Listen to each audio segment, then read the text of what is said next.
Malam itu hujan turun tanpa henti, membasahi tanah pemakaman yang sudah lama tak terurus. Angin berdesir pelan, membawa aroma basah dan dingin yang menusuk hingga ke tulang. Di tengah sunyi itu, seorang wanita bernama Rania berdiri mematung di depan sebuah gundukan tanah yang baru saja ditutup. Itu adalah makam adiknya.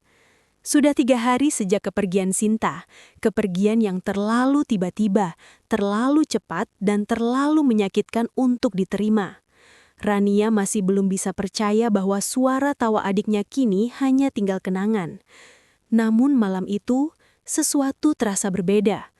Saat ia hendak melangkah pergi, terdengar suara lirih, sangat pelan, seperti tangisan. Rania berhenti. Ia menoleh perlahan ke arah makam. Tangisan itu datang dari sana. "Kak!" Tubuh Rania langsung membeku. Nafasnya tercekak. Ia mencoba meyakinkan dirinya bahwa itu hanya perasaan, hanya bayangan dari rasa kehilangan yang terlalu dalam. Namun suara itu terdengar lagi.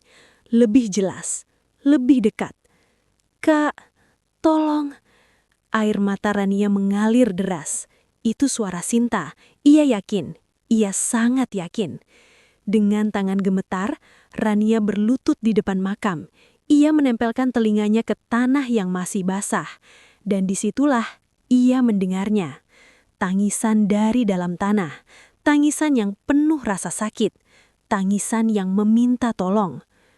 "Rania, gelap. Aku takut." Jantungnya berdegup kencang, kepalanya dipenuhi ketakutan yang tak bisa dijelaskan. Logikanya berteriak bahwa ini tidak mungkin, tapi hatinya tahu itu Sinta. Tanpa berpikir panjang, Rania mulai menggali tanah itu dengan tangan kosong. Tanah basah menempel di kukunya, nafasnya tersengal, air hujan bercampur dengan air matanya. Ia menggali, terus menggali, seolah waktu tak lagi penting. "Bertahan ya, kakak di sini, kakak datang," bisiknya panik. Namun semakin dalam ia menggali, suara itu semakin berubah. Tangisan itu kini terdengar lebih berat, lebih dalam, lebih tidak manusiawi. "Rania!" Rania berhenti. Itu bukan suara Sinta. Suara itu parau, berat, seperti berasal dari sesuatu yang telah lama terkubur. Tanah di lubang itu bergerak. Perlahan, seolah ada sesuatu yang mencoba keluar. Rania mundur dengan tubuh gemetar. Nafasnya memburu. Ia menatap lubang yang ia gali sendiri dan menyesal. Tiba-tiba, tangan pucat muncul dari dalam tanah. Kotor, kurus, tak wajar. Mencengkram udara. Lalu disusul wajah yang perlahan muncul ke permukaan. Bukan Sinta. Matanya kosong. Mulutnya tersenyum lebar, terlalu lebar. "Terima kasih, sudah membebaskanku." Rania menjerit dan jatuh terduduk. Tubuhnya tak mampu bergerak. Kakinya terasa lumpuh oleh rasa takut yang begitu hebat. Makhluk itu keluar sepenuhnya dari tanah, berdiri, menatap Rania. "Sudah lama aku menunggu seseorang yang cukup bodoh untuk percaya pada tangisan." Air mata Rania tak berhenti mengalir. Ia hanya ingin semua ini berhenti. Ia hanya ingin kembali ke sebelum semuanya terjadi. Namun makhluk itu mendekat.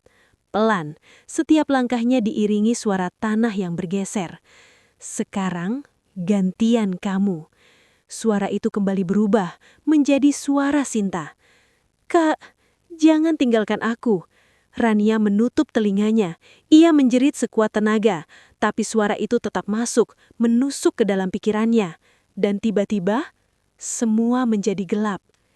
Keesokan paginya, warga desa menemukan makam itu dalam keadaan terbuka. Tanah berserakan, bekas galian terlihat jelas. Namun, tidak ada tubuh Sinta dan tidak ada Rania. Sejak saat itu pemakaman itu ditutup. Tak ada yang berani mendekat. Tapi beberapa orang yang melewati tempat itu di malam hari mengaku mendengar sesuatu. Tangisan dari dalam tanah. Dan kadang suara seorang wanita memohon, "Tolong aku."